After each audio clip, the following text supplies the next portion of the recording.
Edgar Allan Poe, Frida Kahlo, Ramón J. Sender o Mario Vargas Llosa.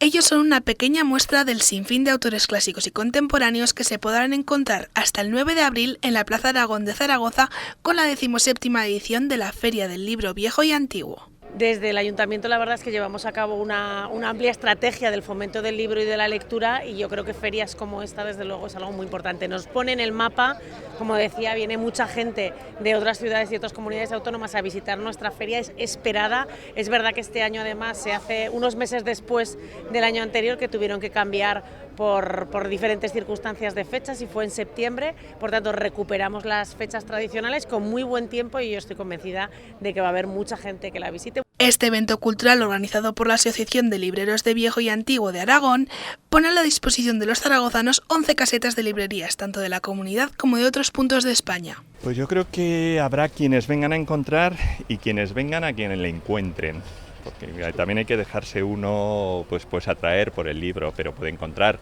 desde una variedad muy amplia de libros aragoneses de todas las épocas, pero también hay pues cartografía, grabados antiguos, documentos, postales, álbumes de cromos, cómics. Un par de euros puedes encontrar hasta donde quieras, puedes encontrar cosas desde libros del 16, del 17, del 18, cosas del 20, o sea, prácticamente lo que tienes en una librería de libro antiguo, que es todo. A nuestras librerías, pues concretamente a la mía, que está un poco escondida, pues no viene mucha gente, entonces es una oportunidad para que nos conozca mucha más gente. Así, entre narrativa, ensayo, poesía o cómic, los zaragozanos tendrán la oportunidad perfecta de perderse en un inmenso mundo entre palabras.